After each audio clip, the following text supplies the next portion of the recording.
រត់សួស្តីបងប្អូនហ្នឹងហើយបងប្អូនបើសិនបើខ្ញុំបានចេញវីដេអូតែមួយទេប៉ុន្តែថ្ងៃនេះខ្ញុំចេញវីដេអូមួយចង់អឺប្រាប់ដំណឹងទៅកាន់បងប្អូនទាំងអស់គ្នាថានៅអង្គការដៃគូប្រឹក្សាកម្ពុជាបងប្អូនពួកគាត់នឹងធ្វើសកម្មភាពសប្បុរសធម៌ដែលគាត់បានផ្ដល់ក្តីសង្ឃឹមទៅកាន់លោកតាស៊ីក្លូកម្ពុជាហើយសកម្មភាពហ្នឹងគឺយើងនឹងធ្វើនៅថ្ងៃទី26នៅយើងនឹងចូលរួមដើម្បីជួលស៊ីក្លូជីឬក៏យើងនឹងលេងជាមួយនឹងលោកតាស៊ីក្លូដែលយើងនឹងផ្ដល់ឲ្យគាត់នៅសេចក្តីស្រឡាញ់ហើយយើងចង់ឲ្យគាត់ដឹងថាពួកយើងខ្វល់ខ្វាយពីពួកគាត់ហើយនៅក្នុងសកម្មភាពមនុស្សដែរយើងក៏មានអាហាររៀបចំជាអាហារឬក៏ជាកញ្ចប់ថវិកាតិចតួចតាមសទ្ធាដែលពួកយើងអាចប្រមូលបានពីបងប្អូនអញ្ចឹងណាបងប្អូនអញ្ចឹងហើយការផ្ដល់អាហារនិងទឹកក៏ដូចជាការចូលរួមជាស៊ីក្លូពីបងប្អូនហ្នឹងគឺជាហើយមួយទៀតគឺយើងចង់ផ្សព្វផ្សាយអំពីឬក៏ប្រម៉ូទអំពីស៊ីក្លូខ្មែរយើងហើយវាគឺជាការងារសង្គមមួយបងប្អូនដែលបងប្អូនឃើញថានៅក្នុងរយៈពេលមួយខែនេះគឺអង្គការដៃគូកម្ពុជាដៃគូប្រឹក្សាកម្ពុជាគាត់បានធ្វើសកម្មភាពសប្បុរសធម៌2 ដងហើយដោយសារវាគឺជាឱកាសដែលប្រជាជនខ្មែរយើងក៏ដូចជាមិត្តភ័ក្តិទាំងអស់គ្នាបងប្អូនទាំងអស់គ្នាអាចចូលរួមចំណែកនៅក្នុងការងារសង្គមហើយខ្ញុំស្រឡាញ់ហើយខ្ញុំពិតជាសូមអញ្ជើញបងប្អូនទាំងអស់ដែលមានបំណងនៅក្នុងការចូលរួមយើងអាចទៅចូលរួមទាំងអស់គ្នាប៉ុន្តែពួកគាត់នឹងមាន link បងប្អូនដើម្បីអីកត់ឈ្មោះបងប្អូនថាមានចំនួនប្រមាណអ្នកដើម្បី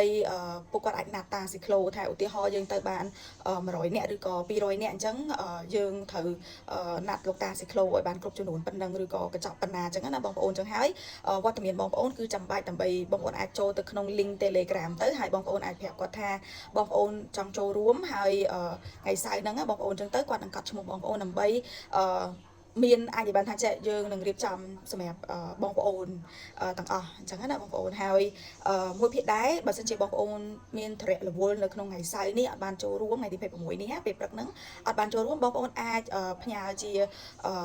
ការបរិច្ចាគខ្ញុំនឹងដាក់ QR code នៅខាងលើវីដេអូនេះឬក៏បងប្អូនអាចចូលទៅក្នុង link Telegram របស់អង្គការដៃគូប្រឹក្សាកម្ពុជាហើយបងប្អូនធ្វើការអាចបរិច្ចាគបានអញ្ចឹងណាបងប្អូនហើយទឹកចិត្តបងប្អូនតិចតួចពី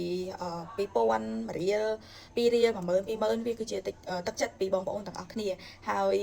ខ្ញុំសង្ឃឹមថាពួកយើងនឹងជួបគ្នាហើយនឹងមានឱកាសដើម្បីយើងអាច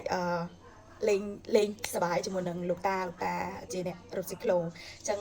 នេះគឺជាព័ត៌មានមួយជាការអញ្ជើញទៅកាន់បងប្អូនហើយខ្ញុំសង្ឃឹមថាបើសិនជាបងប្អូនគាត់ចង់ចែករំលែកឬក៏គាត់ចង់ផ្ដល់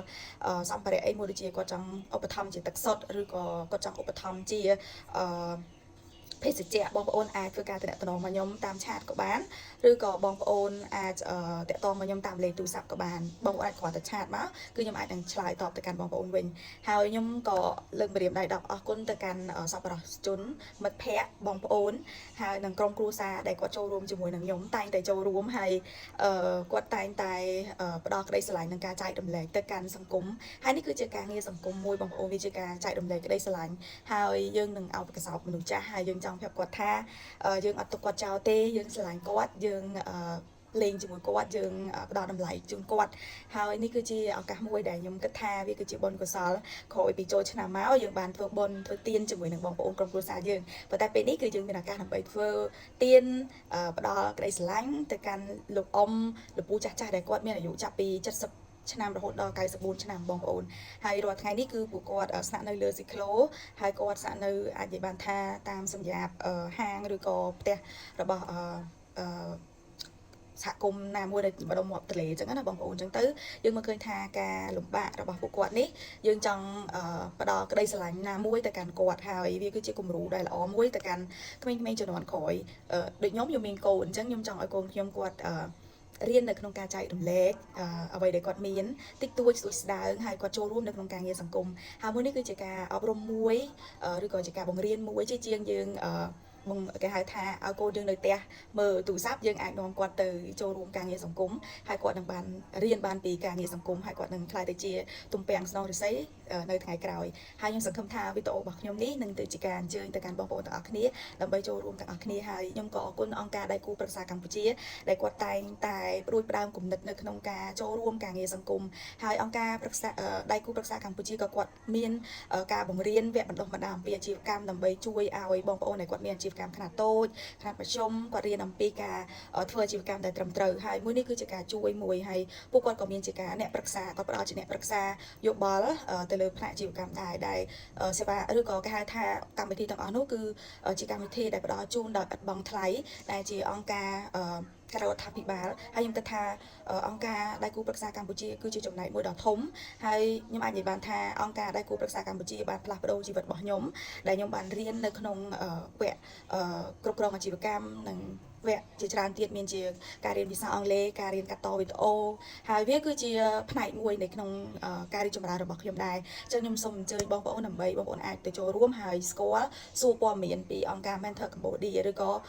ឈ្មោះខ្មែរហៅថាដៃគូប្រឹក្សាកម្ពុជាហើយនេះគឺជាឱកាសមួយដែលល្អដែលពួកយើងទាំងអស់គ្នាអាចផ្សារភ្ជាប់សង្គមរបស់យើងជាមួយនឹងសហគមន៍ហើយនឹងជួយការងារសង្គមយើងទាំងអស់គ្នាខ្ញុំជឿជាក់ថាការងារមួយនេះគឺជាស្នាមញញឹមហើយយើងនឹងផ្ដល់ក្តីស្រឡាញ់ទៅកាន់គ្នាទៅវិញទៅមកហើយខ្ញុំអញ្ជើញបងប្អូនទាំងអស់គ្នាឲ្យចូលរួមហើយបើសិនជាបងប្អូនដែល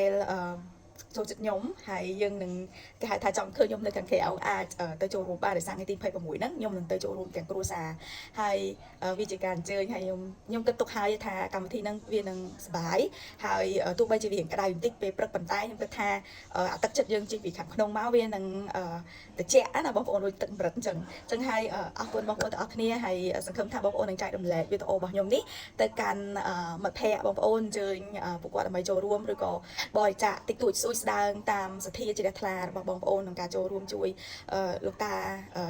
ចាស់ដែលគាត់មានមុខរបរជាអ្នកធាក់ស៊ីក្លូអាចនិយាយបានថាថ្ងៃនេះថ្ងៃដែល26ហ្នឹងអាចនិយាយបានថាចេះយើងអានេះគំនិតខ្ញុំឯណាខ្ញុំគិតថាប្រហែលជាយើងនឹងឲ្យគាត់ជិះលើស៊ីក្លូហើយយើងរុញគាត់ម្ដងអីចឹងទៅយើងចង់ទទួលបានបទពិសោធន៍ថ្មីអីចឹងទៅបងប្អូននេះគឺជាអ្វីមួយខ្ញុំគិតណាយើងគិតថាយើងលេងជាមួយនឹងពួកគាត់យើងចង់ដឹងថាតើការងារពួកគាត់ហ្នឹងក្តៅប៉ុណ្ណាហើយលំបាកប៉ុណ្ណាហើយគាត់តស៊ូបានហើយយើងជាក្មេងជំនាន់ក្រោយយើងចង់ផ្ដល់ក្តីស្រឡាញ់ទៅកាន់ពួកគាត់អ្វីមួយដែលខ្ញុំចង់ប្រាប់អ្នកទាំងអស់គ្នាថានៅពេលដែលយើងធ្វើអំពើល្អនៅក្នុងសង្គមណាពេលដែលយើងចូលគេងទៅហើយយើងភ្ញាក់ពីគេងមកគឺយើងមានអារម្មណ៍ថាយើងស្រស់ស្រាយហើយយើងមានអារម្មណ៍ថាយើងជាចំណែកទូចមួយដែលយើងអាចរួមចំណែកនៅក្នុងការងារសង្គមរបស់យើងរដ្ឋាភិបាលគាត់បានធ្វើយ៉ាងច្រើនមែនទែនសម្រាប់ប្រទេសរបស់យើងប៉ុន្តែក្នុងនាមយើងជាពលរដ្ឋល្អយើងចូលរួមទាំងអស់គ្នាទៀតបងប្អូនដោយសារអីតាមរយៈស្នាមញញឹមរបស់អ្នកទាំងអស់គ្នាតាមរយៈក្តីស្រឡាញ់របស់អ្នកទាំងអស់គ្នាគឺយើងអាចផ្ដល់ឲ្យគ្នាទៅវិញទៅមកក្នុងនាមជាជាតិសាសន៍មួយហើយយើងចែករំលែកទាំងអស់គ្នាហើយខ្ញុំគ្រាន់តែនិយាយពាក្យនេះទៅកាន់អ្នកទាំងអស់គ្នាខ្ញុំមានអារម្មណ៍ថាខ្ញុំមានអារម្មណ៍កក់ក្ដៅហើយខ្ញុំសង្ឃឹមថាថ្ងៃ26នឹងជួបអ្នកទាំងអស់គ្នាច្រើននៅទីនោះហើយសូមបងប្អូនជួយចូល link ដើម្បីប្រាប់ពួកយើងថាមានប្រមាណអ្នកចូលរួមដោយសារយើងចង់បានឈ្មោះបងប្អូនដើម្បីយើងអាចណាត់ជាមួយនឹងលោកតាស៊ីក្លូជាវាយើងទៅច្រើនពេកទៅលោកតាស៊ីក្លូគាត់មានគ្រប់គ្រាន់សម្រាប់បងប្អូនឬក៏យើងត្រូវរៀបចំកញ្ចប់អាហារអីណាមួយសម្រាប់ពួកគាត់អញ្ចឹងយើងចង់រៀបចំឲ្យបានត្រឹមត្រូវពីមុននឹងយើងមានកម្មវិធីហ្នឹងបងប្អូនខ្ញុំចង់បញ្ជាក់ម្ដងទៀតកន្លែងនេះអញ្ចឹងខ្ញុំនឹងតម្លាក់ link នៅខាងក្រោមវីដេអូរបស់ខ្ញុំបងប្អូនអាចចូលទៅក្នុង Telegram link ហ្នឹងបានអរគុណជម្រាបលា